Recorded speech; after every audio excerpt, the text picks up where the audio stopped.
That might be providing blood transfusion at the roadside, it might be providing emergency anaesthesia at the roadside, and surgical interventions.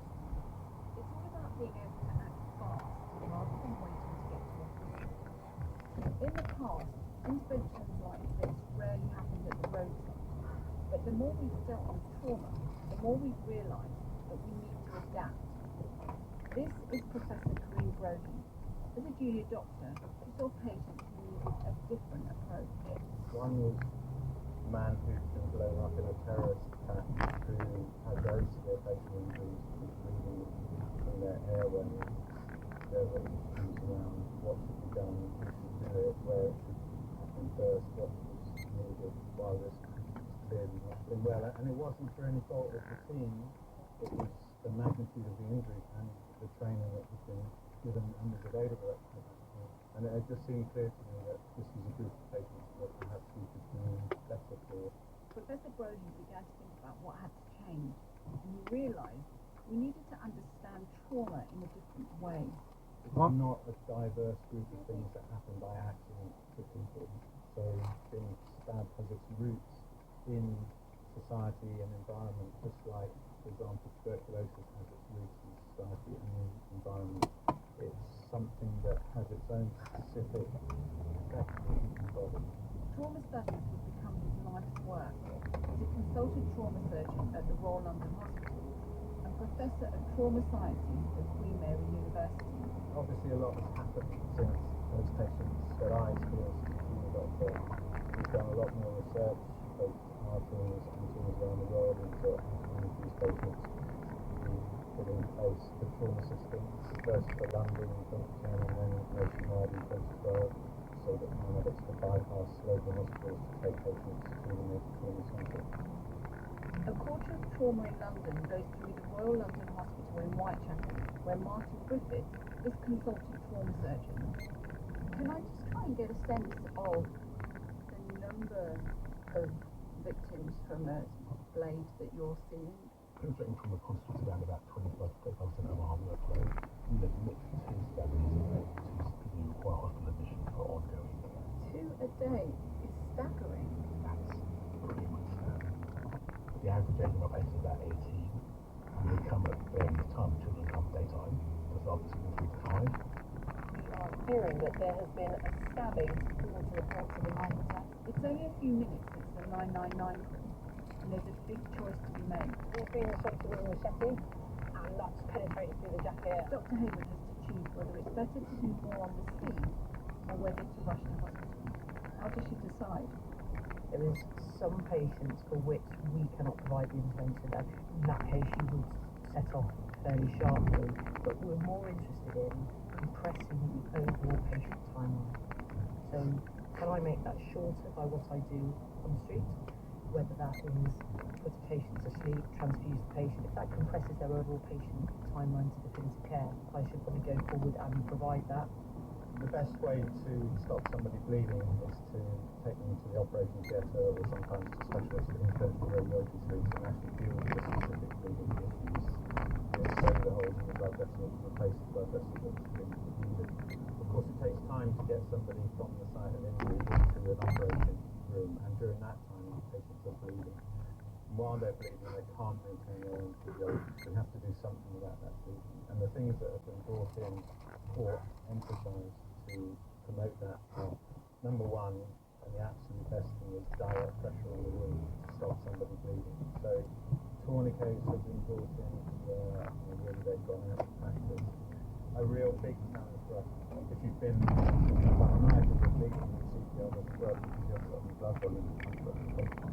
So the alternative to that is thoracotomy, which is opening chest, resuscitating the patient with blood and doing an internal heart massage as part of that resuscitation.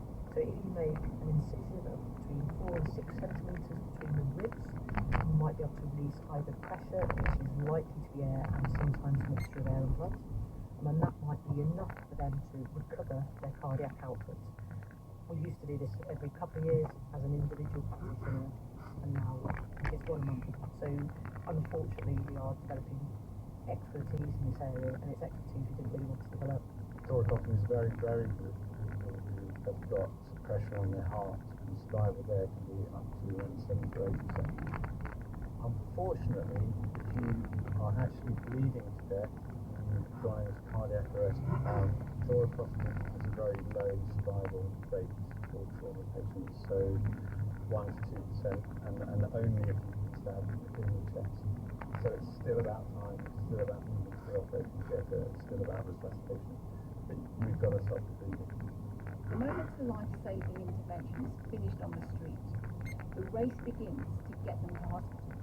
The doctor might say, that's an intervention done, and take kind of collective breath, and at that point the paramedic will pick up the momentum and drive that scene forward. Contribute Preston Hospital. Is there anything that we can do, we can actually do in transit? Information from the desk saying, I've got this, but I also require this. I need the venous and throat and vascular surgeon because this guy's had an exit. I need that, and I need it on arrival. 今日出廿四 What we literally call the red belt. 7/24 today. And with that information, 24th of July today. what type of 24th of July today, is that correct? This is Dr. Neil Durkin, consultant in emergency medicine at the Royal London Hospital. Behind us on the trauma team getting ready. Can you just describe what's happening? For a standard trauma call and an advanced trauma call, we will put out the alert 10 minutes before the anticipated arrival of the patient. That allows the team to assemble in the bay, and that may well mean that they have to leave something else that they're doing. Once we get to a code red response, and a code red patient is any patient who's at imminent risk of bleeding to death, we have consultant level input in all the major specialties. So that includes anesthesia, emergency medicine, and most importantly trauma surgery, as well as radiology, and if appropriate, neurosurgery as well. And when you see it, it's quite a sight to behold, isn't it? There's an army of people and put with one patient. We've heard how giving anaesthesia and surgical interventions at the roadside are part of a modern global approach to responding to trauma. Now let's look at another development. If you have a cut, when does it stop bleeding? It stops when your blood clots. It's a crucial process, but how trauma affects clotting has only relatively recently begun to be understood. Professor Karim Rohan. blood clotting is essential for us to survive. Otherwise, when I'm shaving in the morning, I look at myself when I'm having a shaving bath, I just bleed to death and I'm dead and tough. We're pretty quick. So the ability of the blood to clot is fundamental, not just to you, but to every single organism that has had the blood system going away from damage. So that's great. Takes off shaving, or maybe it's a biomark and say that these fibers are running across the vein. However, we've only been able to adapt to things that were survivable. If you're talking about being massively injured, being stabbed to a big blood vessel, the body has never been able to adapt and evolve to that level of injury. What actually happens as far as our research goes is that the clotting mechanisms, the things that make the trauma clot, are overwhelmed by the things that break down the clot. So trauma patients, although they desperately need to form clot, end up in a state where they actually cannot form a clot, and any clot that forms is rapidly breaking down. And that's been fundamental to our understanding of what we need to do to fix this. Beforehand, we thought it was just about giving more volume, as long as you take their blood on, it didn't really matter what route we used, it basically saline surgery water. We've completely changed the paradigm and essentially put volume to one side, so we have to maintain the ability of their body to clot. We need to make them be in a shape where they can get through surgery and survive that. So the drugs that are given, some of the blood products that are given en route to the hospital just weren't given to these patients 10 years ago. So we have patients arriving in hospital who are much sicker than they would have been before because they were prescribed before. How does that translate into survival figures? Our hospital is experienced Royal London Major Trauma Centre. When I started as a consultant, about 1 in 2 people who came in heavily injured and quickly bleeding would die, so 50% mortality. We've now managed to get that mortality down to 20%, so 1 in 5. Obviously it's still 1 in 5 people dying, but with more than half mortality over the last 15 years due to research that we've done and implementing that research not just at my hospital but across the country and internationally. When the patient arrives, we can have the primary survey done, the chest x-ray, the pelvis x-ray and the fast scan done within 2 to 3 minutes of the patient arriving. But if you can't get your team to work cohesively together, it doesn't matter how much you know, its outcome is going to be poor. That's like tip-top work. It is. That Formula One analogy has been in my head since I spoke to Professor John Clarkson at the University of Cambridge. He applies engineering solutions to health systems, and he told me the story of doctors who improved their teamwork by learning from Ferrari's Formula One team. The Red Bull boy, Tim Snow, talks about the origins of this model.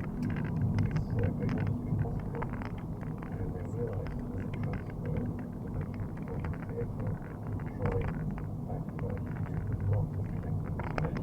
It's a complicated process, and they were worried they would reduce any actions because transfer. So a couple of the doctors watched the Ferrari change the wheels trackside in reverse. And they were astounded by what they saw. That despite the combine of so many people around the vehicle, everybody knows exactly what to do. And what surprised them too is that these teams who rehearsed every eventuality. They had gone through every what could possibly go wrong and rehearsed what they would do if that happened. They also had one person in charge who would be the one person to tell the driver they can now move forward. They also worked in silence.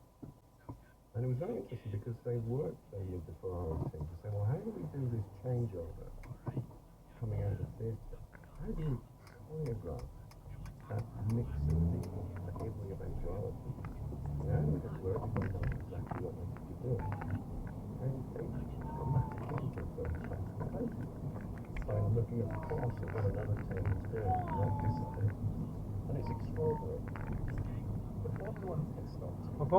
I envy them. Da di di di di di di di ba boo bee ba ba ba ba ba ba ba ba bee bee bee ba bee bee bee ba hia hee hee hee hoo hoo From day ba to day. ba da da da da da da da da do I feel like a do bit do more like Gareth Southgate. da da da da da da da da da da da da da da da do do do do do do. Who I have to manage to get the best out of them, to get the best out of them. That's right, yeah, the team that is suddenly assembled of Noah, that's going to work together in a really intense, high acuity environment, and they may never work together again after that. But while all that's going on, trauma team leaders' responsibility is to work out where is this patient going next, and if they are clearly shocked and have evidence that continuing to bleed, whether that be because you've seen something on an x-ray or a fast scan, or just simply by your clinical judgment of the patient, you have to decide, can I get this patient through the CT scanner so I can find out a lot more detail about their internal injuries, or are they too unstable for that and they just need to go straight to theatre? When Martin Griffiths is on shift, he'll be involved in making that decision. The injuries he sees are never the same. That's because they're inflicted in the heat of the moment. Never the same. We got never the same. And people can get stabbed anywhere on their body. Stabbing off was their phrase counted. They have no real elements knowledge. They haven't been trained by special forces. They have no experience. They just stab randomly at people, often where things are accessible. What I see is a lot of injuries that are probably emotionally damaged, their face and chest. People make the assumption that they're stabbing to the stabbed, but they need a very transient because somebody who they quite friendly, they've got balancing performance actually guys tossing around the Talk about that in what way. So the work that we publish demonstrates that the number of constant states, the most abnormal states increasing. And we previously saw just abnormal also, we're now seeing multiple injuries to limbs as part of a common pattern of injury. And that's is yes, what we are. collective injury rather than No individual one in damage. between. Perhaps it might be a group of people, let's say an individual in that To scenario. the other And world. there's a lot of talk of people trying to stab to create certain kinds of injury, but I think people stabbing to cause injury or to wound or to cause shame rather than to kill. There's very little in my line of sight that shows people trying to kill each other. The question I get asked by young people My quite line frustrating of is it sight. always safe to stab somebody? They ask you that. And whenever I do a school piece of work, I get asked the same question. I think that's about trying to cause a wound without actually ending someone's life. That can be defensive, that can be for self-protection, for making a point. Can I ask you, when they ask you that, what do you say to them?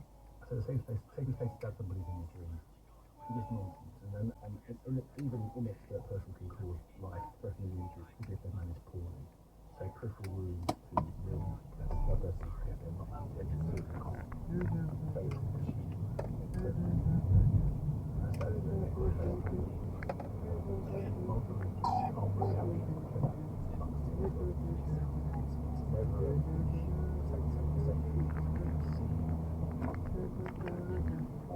They are not by any means a sort of coordinated Martin Griffin, become an expert at repairing wounds. But if those patients never ended up in his theatre at all, that would be the better fit. So to study the science of knife shine is to examine not just how we react to injury, but how we can prevent it. For hospitals, that means using the information at their fingertips to understand the patterns of violence. So the NHS is drowning in data. There's a vast analytical opportunity. You've got data, transfer that into information, and then into action. This is Dr. Adrian Boyle, President of the Royal College of Emergency Medicine. Why is data so important? 我哋要揾位啊，哥哥。 You're just looking in, and you've got to be objective, you've got to be objective, you've got to be evidence-based. Otherwise, all the rest of it is just going to what seems to be a good idea. Little big data on violence. Only around 20 to 30% of violent crimes are reported to the police. But the people injured will usually go to hospital. So, in emergency departments like the Royal London, they're gathering data. Receptionists ask somebody 3 extra questions if they turn up in a hospital. Where did it happen? When did it happen? And there's a weapon.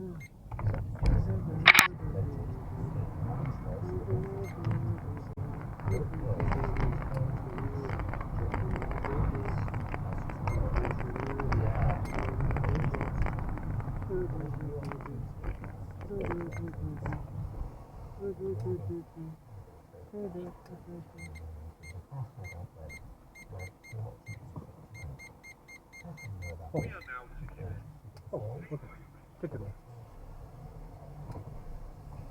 唔需要take it。見唔見到啊 ？take it 係擺喺度嗰個。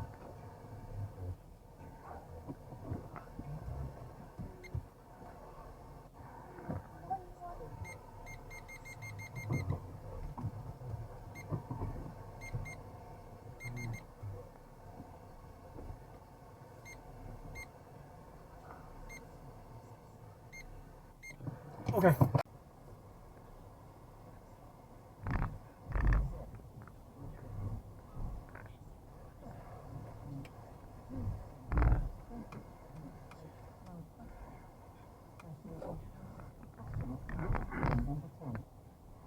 Prime Minister Benjamin Netanyahu is preparing to address the arrest of Kamala Harris and several other senior Democrats with an urgent.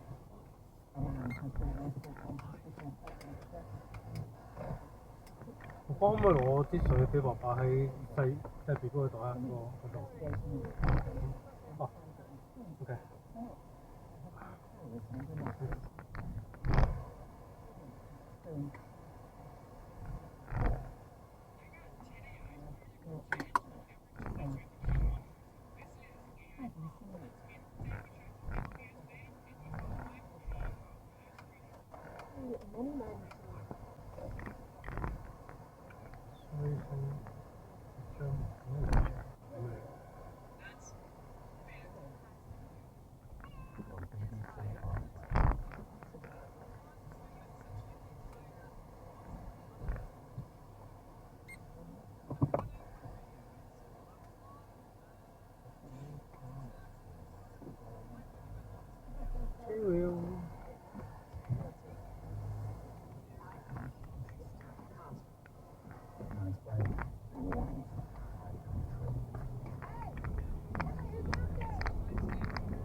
for our stand-up series about modern masculinity.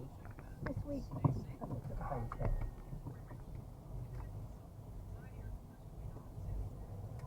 Hello, Jeff Norcott here. This programme is my working men's club. It's a kind of safe space to talk about the issues facing modern men. Just to let you know, this is a metaphorical rather than actual working men's club. So it does have a snooker table, stale peanuts, and a bathroom containing the most optimistic condom machine of all time. Just to let you know, we will be talking in depth about male feelings, which might be uncomfortable for some of you. So if you do need to take a moment to calm down, I've created a safe space at the back of the room. In there, you can look at pictures of Jude Bellingham holding a puppet. Or a different player if he missed a penalty before this goes out. If things do get a bit heavy, we can also default to what I call manly hypothetics. Okay? Just those little things that float through, those little discussion points that can break the tension. So here's the first one for you. If you always started on the green, could you beat Tiger Woods over 9 holes? Do you have any takers for this? Right, okay, we've got somebody near the front there that believes that they could beat Tiger Woods. How are you going to do that? Easy, Oh, nice.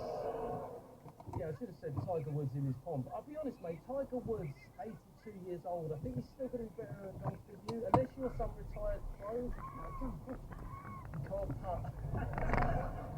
So noisy. That just sounds so much better in your accent. See, problem with Tiger Woods, you go, This is a show which tries to unpack how it feels to be a man while trying to stay on the right side of blokiness.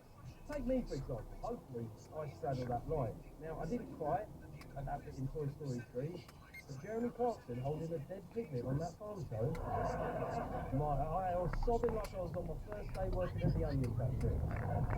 Can I just clarify, I do believe in the importance of men crying. I just believe that it should be done a lot, right? I've actually cried a lot since I've hit 40. Don't laugh at that. Look, we let women in, and this is what happened. I nearly went very Yorkshire there. You let women in, right? And they start laughing at your misfortune. I've cried a lot, mainly in travelodges all around the UK. I like to say during middle age, crying has replaced masturbation as the thing I need to do in order to sleep. There are still tissues by the bed, but the reasons are much sadder. Now, we want the show to feel like an actual working men's club. However, women are allowed in because #lawyers. We're coming to you from Yorkshire, Humble County, which thinks it won the Olympics and invented cheese.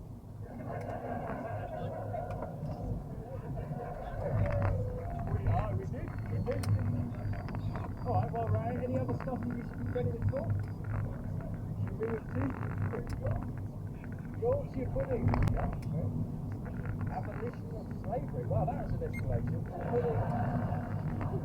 There was no middle ground there whatsoever. Pudding, abolition of slavery. I was going to say, can anyone top that? I really don't think you can. Despite being up north, Leeds is actually closer to the centre of the UK, which is useful when it's committed, you won't lie. But little word to the wise, don't ask the locals what it's like living in the Midlands. They don't like it, because this isn't Sheffield, right? I love the way, by the way, the tourist board here, they sell the city as having a thriving art scene, rich sporting heritage, and Colsagan nightlife. All summed up by getting this watching Leeds lose in the Wetherspoons that used to be a theatre. Good to see you moving on from the playoffs. Anyway, don't mention it, Jeff. At the end of the show, like any self-respecting man, we're going to be offering structured advice that wasn't asked for. That's what we do. It's men, isn't it? Right, ladies? We're going to offer it to a minister for men, should that position ever come into existence.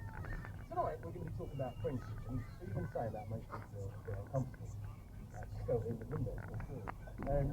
Have you ever noticed how women tend not to use the word men for their friends, right? Like mates, we use words like mates, don't we? But ladies tend to go for more intimate terms like bestie, BFF. They even call them their girlfriends. However, blokes go for words like chum, mate and bubbles, which all sound like premium dog food. A little caveat, a lot of the male friendships I'm going to be describing might sound old-fashioned, but the shift between generations isn't quite as swift as you think. Just because the Gen Z lads moisturise, hydrate and spend half their time at the gym together together, it doesn't mean that they've completely cracked the code of male relationships. Just as we're encouraging them to be more empathetic on one hand, we've also seen the rise of the sometimes toxic manosphere on the other. For every Andrew Garfield, there's an Andrew Tate. For every Joe.co.uk, there's a Joe Rogan. So I suspect, thankfully, that Gen Z never have their own opinions. When it comes to male friendships, even the way we greet each other fundamentally weird. Women tend to be more tactile, often greeted with hugs and kisses. Now, I know we're in Leeds, so this might weight the sample, but quick question, how many men here tonight would kiss a man on the cheek as a full greeting? Nice. This guy down the front, you willing to have a... Yeah? Alright. Come and kiss me.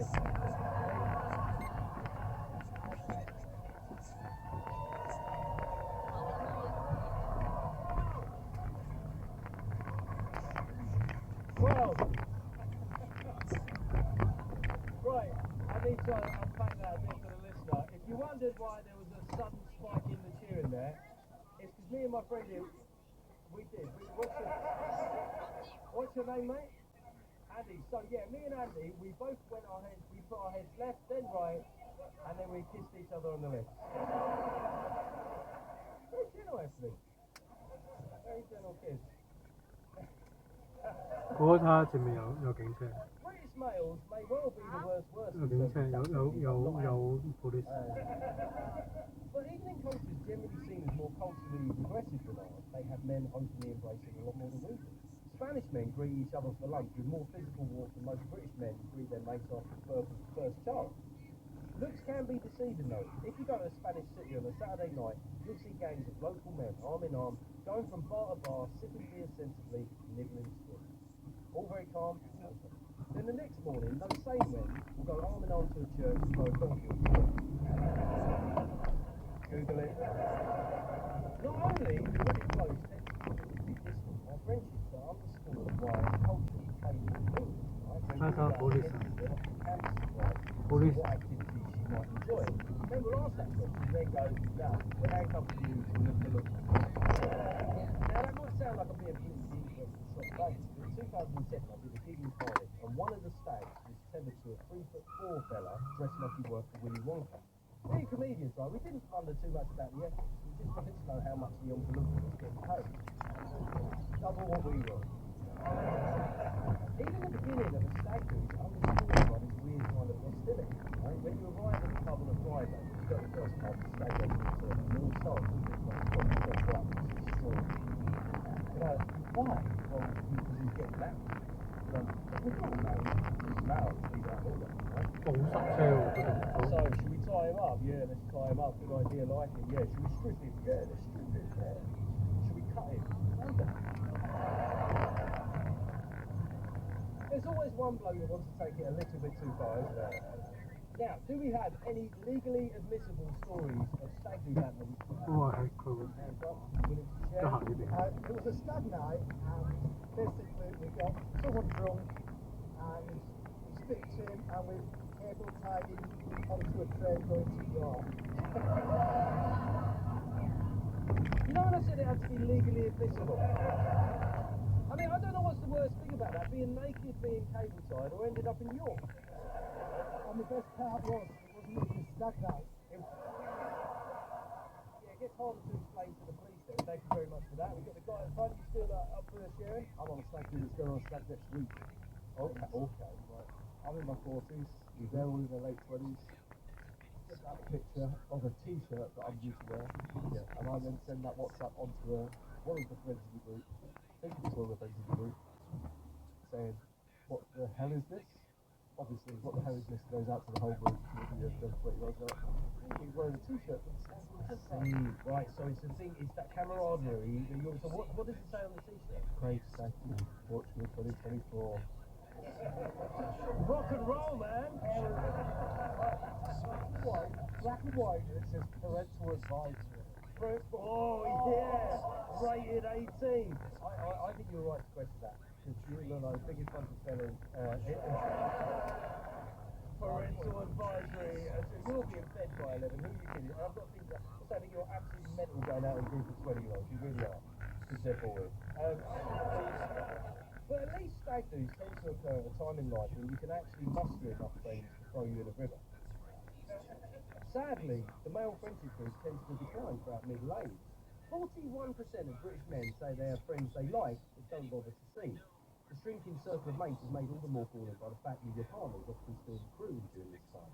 I decided to research this phenomenon, but as with so many issues around masculinity, there's not much info knocking about. In fact, when I googled why do men have, the top answer that come up before I finished that sentence was nipples.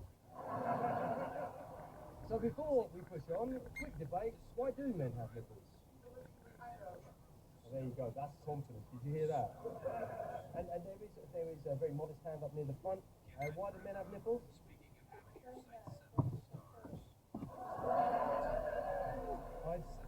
I don't know, but he's got four. A lot of the dialogue seems to dive into the usual bunker of it's the way we fertilise men, right? As though there's some manual that we could all read and then do a quick rewrite and it would all be fine. In one especially progressive article I found, they suggested that a gathering of 3 or more men should start with one guy taking the initiative by saying, and I quote, "So how's everyone doing at home?" I mean, that's a nice idea, that question. If you try that at a pub in Wakefield, and you'll get thrown out like Jazzy Jeff in the Fresh Prince. Or they'll mistake the question about how things are going at home and answer, "Not bad, it's a way for the problem. Only 3 points since Christmas and we haven't found a target man." One thing the article did get right was that men don't tend to seek emotional support from their friends, often preferring to get it instead from a female partner or relative. Now this resonates with me, but it does mean there's a huge burden on women who are not only giving support to men in their lives, but often their children and every woman they know. When I was younger, the old stereotype persisted that the reason men had less friends was because their wives didn't approve of them, and don't see coming like Brian Clough. As far as we're concerned, we're not going to Terry's second wedding because we got it by cheating. And so she'd make you get rid of all the ones with dodgy nicknames. And on that note, Lap Dance Liam and Porno Pete, I miss you lads. I'm not sure women do that so much these days in terms of our friends. If we take the football analogy further, I think we as men, we're the managers, but we gradually let most of our mates go on a body. The friendship equivalent of farming them out on free transfer at some obscure Danish club. Now, I'm guilty of this. I had a mate who was an usher at my wedding 20 years ago, but he moved to Italy and over time he just got fucked. Why? Well, first up, it was always me driving the contract. Right? I had several friends like this. I got fed up of being made to feel like baby reindeer without free drinks. Secondly, my friend had the gall to go and live in another country. Right? Now, I've had several friends live abroad, and I'm always extremely resentful when it happens. I mean, why would they live in places with sunshine and low crime rates when they could have counted on me for a couple of nights at Curry Club per annum, right? And thirdly, I think I just got a bit lost in work. Given that, like most men, I didn't have time out of the workplace to raise a child, when I got into my 30s, work became my best mate. Work was my new friend who gave me validation, took the piss out of me, and crucially provided excuses to drink. Okay, that got a bit real. So I think we need a manly hypothetical here. Would you rather play snooker against Luke Littler or darts against Ronnie O'Sullivan? It's a real no-brainer. Really. Is it? Yeah, well, Luke's too young to buy you a drink. Ronnie will get his rounding. Fair enough. Yeah, how old is he? 17. Look, people in the front going, that's more than old enough to wait. Alright, see, this is how we work. We think about things, and then we won't. Alright, let's try and keep it a bit more positive. Most men do have some friends, but even the exchange of information between us when we have mates can be deeply unsatisfactory. Like, for example, I'll often spend 3 days away with the lads and return with no new information about their lives. I see a lot of women nodding, right? It's quite perplexing. I'll get back and my wife will go, "So, how was it?" I'll be like, "What have you heard?" You tell me your thing, I'll tell you my stuff. She's like, "No, how are your friends?" Yeah, hello. I think they're fine. She's like, "God, you spent 3 days away with them. You know, Oskie's got a new job. Jonesy's got a new kid on the way. Did you find out about any of that?" I'm like, just then, like when you said it. See, Jesus Christ, you know, it's sad. You've known these lads 30 years. You don't know a single thing about their lives. It's like, no, that's right. It is that. One of the great tragedies of being male is you never get to tell another man how you truly feel. On the other hand, you never learn to be equal to. So it's sad. She said, "So what did you talk about?" I said, "Well, I guess we could try to work out each other's fundamental flaws and weaknesses, and then we hammer those, right? Like, for example, Greg turns up, he's already conceded as we agree. We're not right now. No. We started doing this hand gesture to show his weird hair. We started calling him Wiggy Greg. Wiggy Greg. Wiggy Greg. We got into a chant. Wiggy Greg.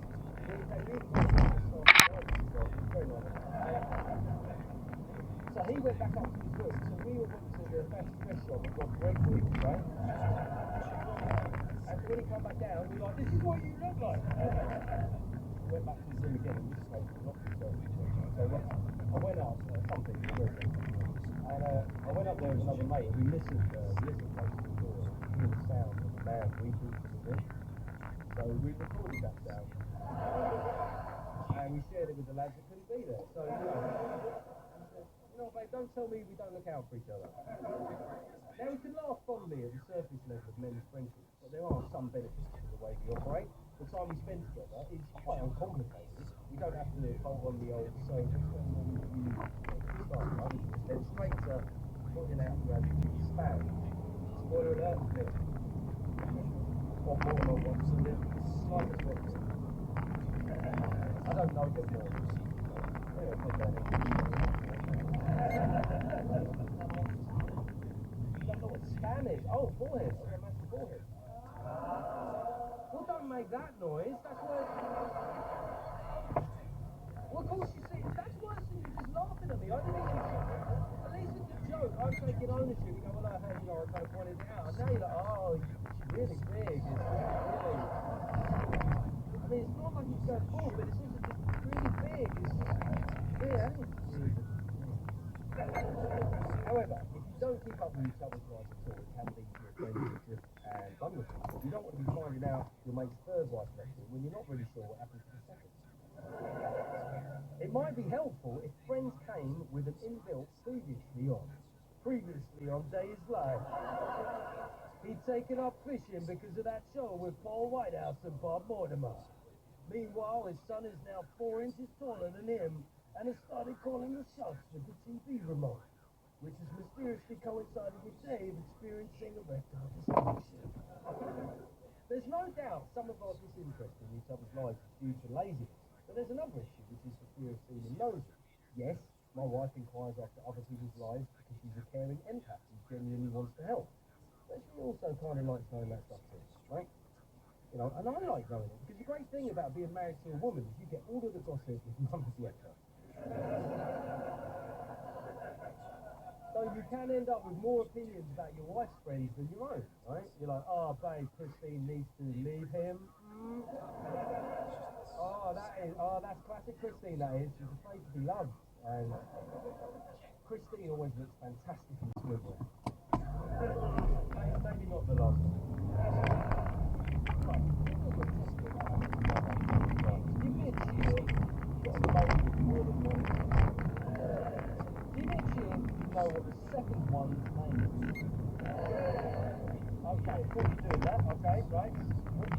It's Craig. Greg. Okay, for elite level, boss level points. 3 children. Any mates with 3 children? Okay, there we go. Isn't it? Men often don't know the names of all their mates' children. They don't know, especially if you don't look to. I mean, look, if you're promised stuff, okay, more than 2, don't go asking me if they'll only connect and remember all of that, even if I can somehow recall every England Wikipedia since Jack Russell. It's inexcusable to not know the basics of each other's lives, the intimacy. A lot of blokes will worry that that is who knows it. First date with new ladies might not be my wife uses legs, I'm not always. But in my mind, it's already a stressful endeavour when I get to meet somebody else who's with a new friendship. I'm still aware where we don't fit. What's it like in the direction with somebody who met since the bed? And the problem is with shared information is you might realise other people have a much better life than you. Like we all speak about our sex lives, we might work out we're the ones getting it decent. And that once a quarter don't reply to VAT returns. It's easier to think that life's going okay, but don't have anything to share, right? This is why women instigate a lot more divorces, because there are more data, and comparative stats. What if men started sharing info at the same level? They might be more to live up to. What? She just made you a sandwich. You have no idea. Once you get beyond a certain age, that is fantasy. People say, what are you into? I like just being made a sandwich and just like nothing else being said. I don't mean that I don't want her to talk. I mean, no, it's not rationalised. It's just, oh look, it's a sandwich. Perhaps the sparse detail also comes from how they spend time together. Our time together is all quite different. Sport or engagement in actual activity. My wife often says, why don't you go for coffee? And I have to point out to her, the coffee is now, not the first. Right? It's not steeped in manly tradition. You've never seen loads of blokes spraying each other with Americano when England's good. We need to do it. In the last 6 months, social time with my mates has been going to the football, going to the cricket, going clubbing, going to a place called White Club, right? Now, if you don't know about it, it's amazing. It's a pub where you play darts, and they do TV clips, and it looks like darts on telly. The first rule of Fight Club is don't tell your wife how much it costs to go to Fight Club. We also went to an indoor cricket pitch where lots of mainly drunk men considered stabbing into a virtual indoor cricket pitch at the time of the 60s. While my wife is sharing actual information with her friends, I'm trash talking an AI Nathan Lyons. So who's the real loser? The best moments that night and everything are each other's favourites, moments or sunshine, right? I'm not about his whole life program, it's just those little bits of humiliation, small humiliation we feel enjoy. Now, one of my mates was batting, he was batting really well, so we didn't like that. So we decided to turn up the speed as bowlers batting goal, right? We just gradually cranked it up and cranked up. It was going genuinely quite quick and it hit me in the nuts, right? Hit me in the nuts. But the thing was, it was just one of those waves of contact, so you get that moment of false hope where you thought it was going to be okay. And that made it so much better for us. I didn't say, broadly speaking, women aren't like this. If women played tennis together, they wouldn't be pissing themselves expecting to be body to the tip, would they? But maybe there's a dark tale to Charlotte. I wonder if the reason we don't ask blokes how they feel during the tough times is because we ask them to tell us low level responses over the years. It's plausible as to why the lads might laugh at you living on the bed sit because you could remember the time Jimmy shat himself in public and got banned from Cineworld. This is where I find this difficult. I don't want my male friends to think for 1 second that I take any pleasure in their life becoming difficult. However, I also don't want to stop laughing when a friend takes one straight. It's tricky. Maybe we should just be direct when our friend endures one of those light-hearted moments of public humiliation. Dave, I ain't gonna lie, it was me last week, came back from the toilet, I didn't realise you had this stage in your shorts. And spoke to that woman who kept looking at your shorts. That was me. I was laughing, but it was also me who sent you that pool ticket card when you got the trimmer. So. Well, yeah, that's a good friendship. Among my friends, WhatsApp has been a useful bit of technology in creating closer bonds. There's something about the rolling nature of the lad WhatsApp group which feels similar to a pub. The lack of the all too vivid scrutiny of actually facing another human has led to us sharing stuff we might not have shared in person. Stuff about how proud we are of our kids, our parents being ill, personal losses, the breakdown of a relationship. The only problem with these kind of posts was one of the other lads might have already been in the process of composing a joking message when the serious one went up, right? So the words, lads, I'm afraid to say, is cancer, can be followed by an AI image of Gareth Southgate fighting an Ewok. Now at this point I was going to say, any examples of WhatsApp mishaps? I'm a hairdresser and I was doing a lady's hair for her 90th birthday. Took a photo when it was done, sent it to her daughter, and I wrote selfie, but it auto-corrected to selfish. And I didn't realise. Oh my God! Yeah. You know what's so funny about that is because when you said that she was 90, I was like, she must be, I don't know. And now you didn't mean that, but that's the only possible inference that lady. Okay, what the ladies have shared. Come on, lads. Right, the men need to disclose now. Yeah, any WhatsApp mishaps with the men? What was your WhatsApp mishap? Pathetic compared to that, but I've got a football group that I'm a WhatsApp member of, and I stupidly sent a message to the wife in the morning to the whole football group. What did it say? Just phenomenal. I love you and stuff like that. Perfected. Oh, I mean, do you know what? At the moment in time, that could have actually provoked like a sharing within the group. Why do you look back in though, going, I'm glad someone finally said it, man. We need to validate each other more. So just say, lads, I can't put into words how much I respect you as a group. And then you come back in and go, oh, sorry, that was meant for the wife. And they're like, yeah, we knew that. Of course we knew that. So being a vocal show, you don't want to just talk about problems, but offer up practical solutions even though no one asks. So as an audition to be made Minister for Men, I recommend the following to enhance the quality of male friendship. As an idea to update your friends on the personal stuff, maybe use headline news about your life at the beginning of a social gathering. Today's top headline, Bong, she still thinks I had an affair.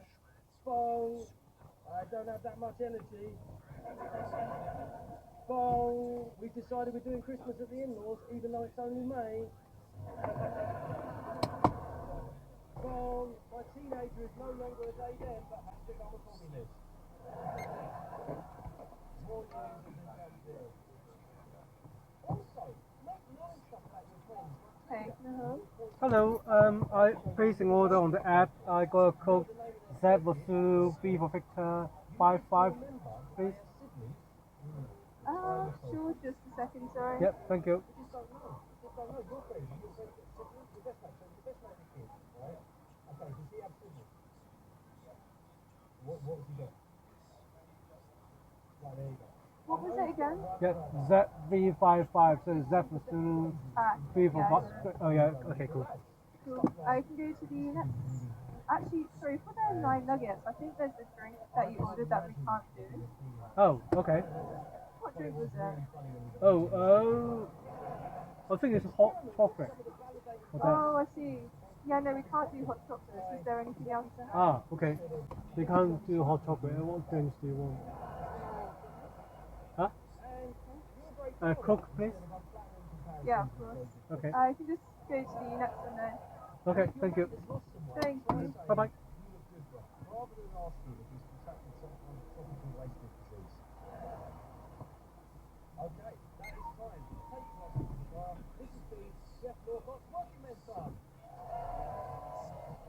Jeff Norcott's Working Men's Club is written and edited by Jeff Norcott. The producer is Ed Wallace, and it is a real production of BBC Radio.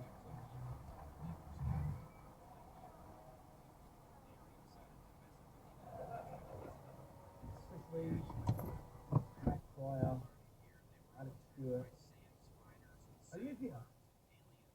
Oh, sorry, that's my mate's pizza.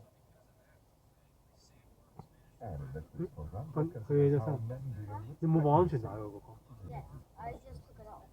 응? 뭐 보안진다. Writer, broadcaster, and man. And last year, I was diagnosed with prostate cancer. Following surgery, I'm recovering just fine now, thanks for asking, but it's all been a bit weird. Now, I think it feels weird, not least because men don't really like talking about this stuff.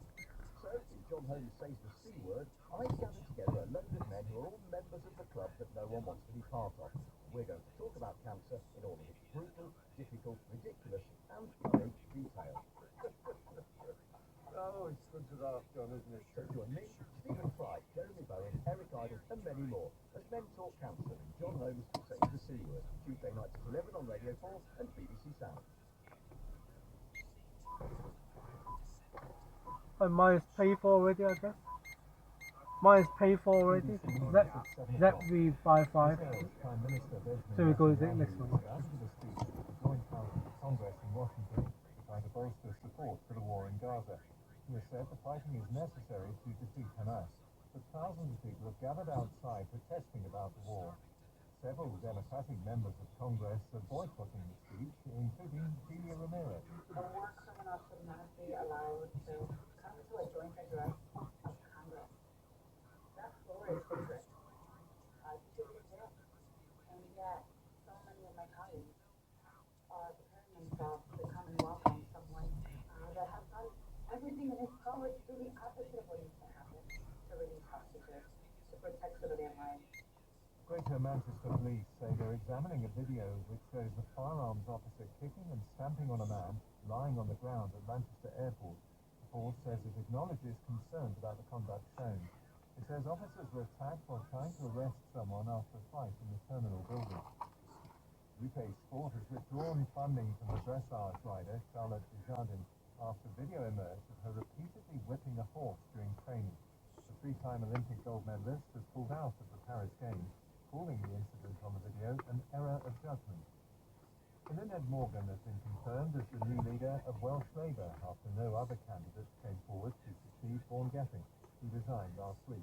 Ms Morgan won't be made First Minister of Wales until the Senate has returned from recess.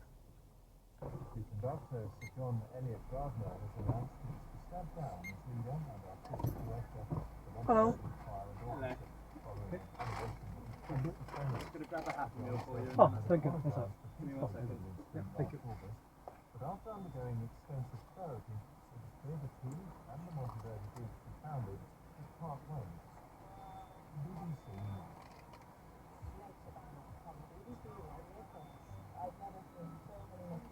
이거래요.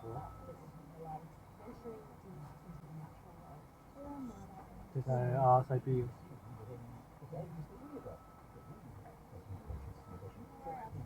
Thank you very much. Thanks. Oh, can I have some ketchup, please? Sorry.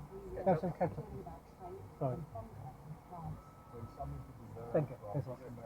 Bye-bye.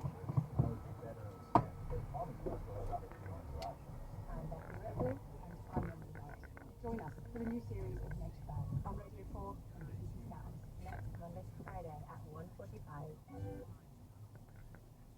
This is BBC Radio 4. Now, if you're not a fan of the dressage, athletics, or the swimming, but you still like to experience the games, there is always the cultural tradition before, during, and after the games. It's a people's festival featuring thousands of events, most of which are free and open to the public, and bring together art, sport, and Olympic matches. Nick and Hart finds out what's on offer on Front Row in an hour. Before that, Elizabeth is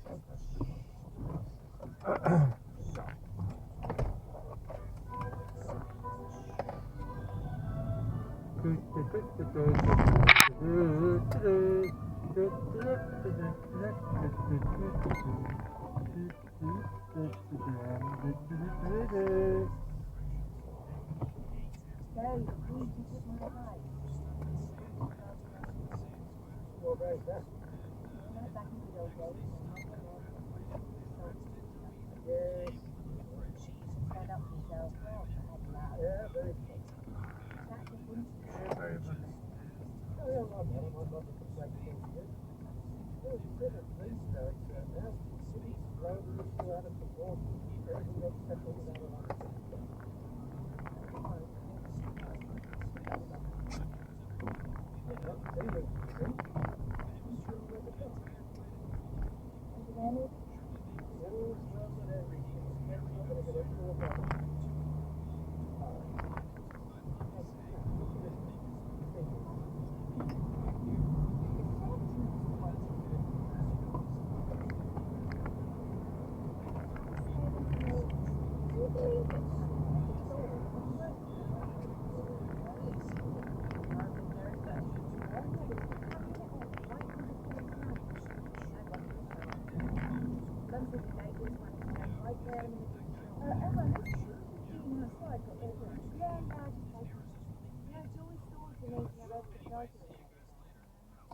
My mum will find okay.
issue. She thinks I'm going to go very prepared this year. 응? 좀嗰度搭咗唔知咩喺度。